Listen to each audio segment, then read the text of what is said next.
Salam damai penuh kebahagiaan. Jumpa lagi dengan Sukadharma. Kali ini saya akan berbagi tentang sebuah SK kehidupan. Jadi mudah-mudahan bisa memberi motivasi, inspirasi buat kita semua. Jadi dalam SK kehidupan ini hal yang tidak pernah bisa kita tolak dalam kehidupan. Ada 5 hal yang akan menjadi sesuatu yang mutlak dalam kehidupan kita. Walaupun dalam prosesnya begitu panjang. Jadi pertama itu tentang kelahiran. Kedua, tentang kesehatan. Yang ketiga itu tentang rezeki. Keempat tentang jodoh. Dan kelima tentang kematian. 5 hal ini mutlak terjadi. Nah, selanjutnya bagaimana kita menyikapi agar apapun yang terjadi dalam kehidupan kita bisa menikmatinya dengan penuh kebahagiaan. SK kehidupan pertama tentang kelahiran. Jadi kita sudah ditakdirkan lahirnya di mana, di lingkungan yang bagaimana. Tidak ada alasan untuk menolak, apalagi meminta. Kalau boleh meminta, semua akan minta lahir tempat yang nyaman. Di pimpinan, bila perlu di istana. Tetapi takdir sudah menyatakan, SK kehidupan sudah tertulis, kita lahir di sini. Di lingkungan ini, di keluarga ini. Maka, mari nikmati kelahiran kita. Jangan pernah sekalipun menyesal kita lahir di mana, dalam kondisi apapun. Hormati orang tua kita, orang tua yang melahirkan kita. Hargai lingkungan kita, di mana kita berada.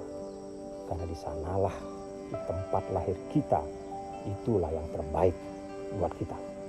Maka, syukuri. Jangan sampai kita pernah menyesal terlahir di rahim siapa, di lingkungan siapa. Karena itu akan menghambat rasa syukur kita, menghambat kebahagiaan kita. Itu SK kehidupan pertama tentang kelahiran. Oke, sekarang SK yang kedua tentang kesehatan. Siapa yang tidak ingin sehat? Semua orang ingin sehat. Pernahkah kita berpikir, loh kok saya lahir dalam kondisi seperti ini? Kurang sehat. Itu sudah SK kehidupan. Takdir tidak bisa kita tolak. Maka kita harus bisa memikirkan bagaimana menjaga kesehatan. Pola hidup sehat. Pola makan sehat. Semua yang berkaitan dengan kesehatan. Tapi jangan lupa bahwa kita sudah punya SK kesehatan masing-masing. Sebagaimanapun kuatnya, sebagaimanapun disiplinnya kita menjaga kesehatan. Kalau sudah namanya SK kehidupan kita harus terganggu kesehatan, menemui sakit dalam kehidupan, itu sudah suratan kehidupan. Nikmati, syukuri. Jadi hanya rasa syukur yang akan membebaskan kita dari semua penderitaan.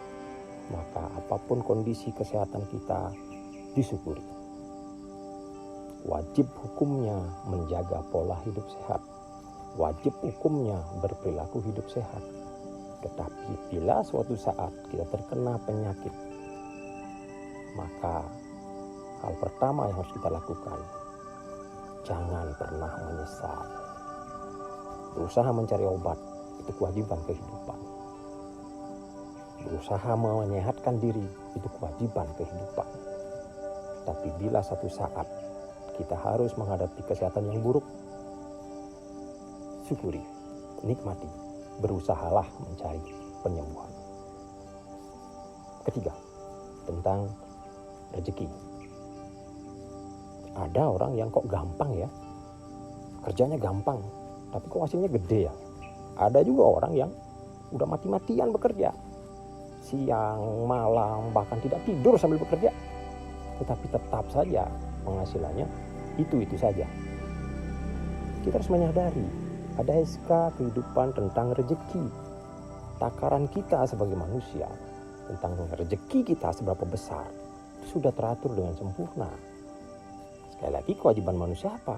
Harus bekerja keras, ya, disiplin menjaga waktu, cepat tanggap terhadap solusi-solusi pekerjaan. Kalau ada informasi pekerjaan, lakukan. Ada tugas, lakukan dengan baik. Hasilnya, serahkan pada yang di atas. serahkan sama SK kehidupan. Maka jangan pernah menyesal. Saya sudah capek bekerja, tapi hasilnya itu-itu saja. Mereka, dia kok enak-enak saja.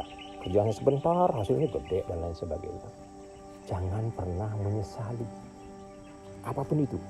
Nah, yang penting dalam kehidupan ini, kita harus satu, bekerja keras, bekerja cerdas, update informasi. Apabila ada pekerjaan-pekerjaan bisa dilakukan, lakukan, jangan ditunda-tunda. Itu kunci daripada agar kita tidak menyesal. Kok takaran rezeki saya kecil? Kok takaran rezeki orang besar? Kok mereka bisa bawa mobil mewah? Kok saya hanya ceketer gitu umpamanya? Tidak usah disesali. Karena sesungguhnya SK kehidupan kita tentang takaran rezeki sudah diatur. Tugasnya mensyukuri. Seberapapun hasil yang kita dapatkan dari pekerjaan kita, patut disyukuri. Jangan pernah menyepelekan hasil yang kita dapatkan. 4. SK kehidupan kita yang keempat, jodoh. Siapa yang tidak ingin punya pacar cantik, istri cantik, dan lain sebagainya? Siapa yang tidak ingin dari awal kita mau mulai hubungan, kita mencari yang terbaik? Pasti. Tetapi dalam perjalanan yang namanya SK kehidupan jodoh sudah diatur. Makanya kenapa? Lu saya kok ganteng, tapi kok gak dapat pacar? Nah gitu. Saya jelek, lu kok pacar saya cantik dan ganteng? Nah itu namanya kekuatan SK kehidupan tentang jodoh. Tidak ada yang bisa dikejar. Kalaupun boleh, kita mengatur. Saya akan atur agar saya dapat jodoh yang dekat, dapat jodoh yang cantik atau ganteng, dapat jodoh yang kaya, yang mapan, dapat jodoh yang baik, yang setia, dapat jodoh yang penuh pengertian. Itu kalau kita bisa atur. Tetapi apa? Dalam perjalanan kehidupan, jodoh itu adalah SK kehidupan yang tidak bisa kita atur. Kewajibannya apa? Hanya bisa berusaha. Berusahalah dari awal untuk mencoba cari jodoh terbaik. Bebet bobot bibitnya dipertimbangkan dari awal. Tapi jangan lupa ada SK kehidupan berperan di sana. Ada orang yang sulit jodoh, cari satu aja gak dapat. Ada juga yang gampang jodoh, satu udah dapat malah dikirimin lagi. Nah itu teori apa yang bisa dipakai? Ganteng tidak umpamanya, cantik tidak, tapi kok berderet orang antri ingin jadi pacar, ingin jadi suami, ingin jadi istri. Jawabannya adalah SK kehidupan. Tak ada lain daripada itu.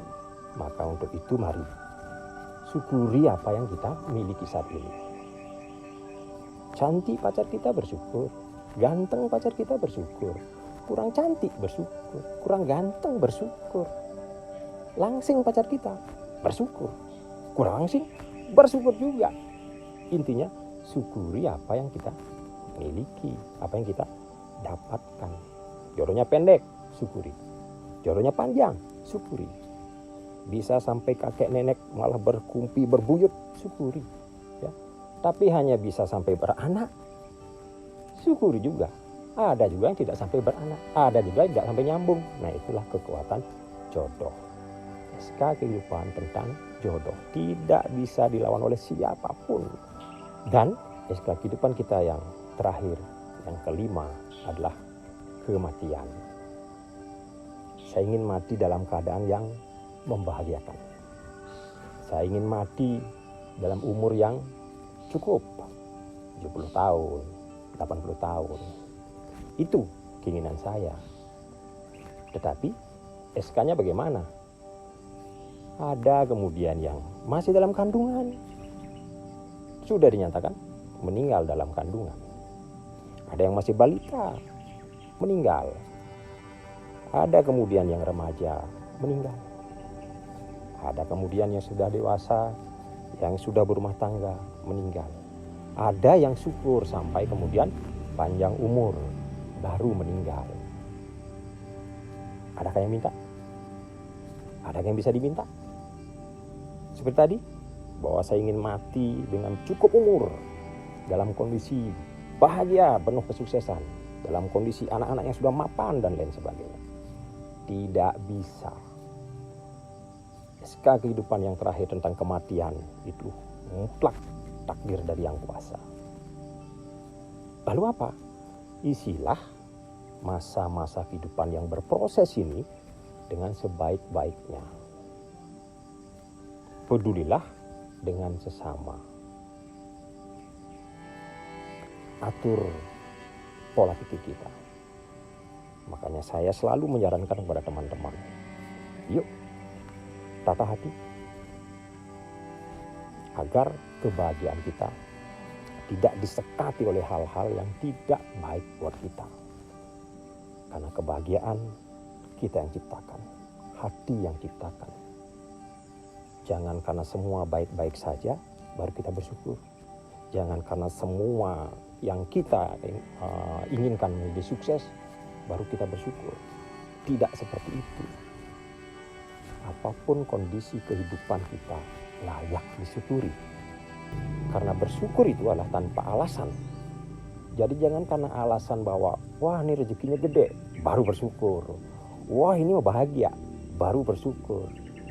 Sakit tidak bersyukur. Jadi bersyukur itu tanpa alasan. Jangan mencari-cari alasan untuk bersyukur. Syukuri saja apapun kondisinya. Kemudian yang berikutnya, ikhlas. Ikhlas itu tanpa pengharapan. Jangan berkata ikhlas kalau kita masih mengharapkan sesuatu. Kita nyumbang dengan harapan lebih banyak dapat kembalian. Itu nggak benar. Kita berbagi dengan alasan lebih banyak dapat pembagian dari orang lain. Itu tidak benar. Jadi ikhlas itu tanpa pengharapan. Bersyukur itu tanpa alasan. Tanamkan dalam hati kita. Yuk, saya mengajak kita bersama. Mari, tata hati. Ciptakan bahagia dalam segala kondisi. Jadi, mudah-mudahan apa yang telah saya bagikan bisa memberi inspirasi buat kita semua. Bahwa dalam kehidupan kita yang ngatur. Hati kita yang ngatur. Maka, mari tata hati kita agar kehidupan kita bisa menjadi lebih baik. Baik buat kita, baik buat dunia. Salam.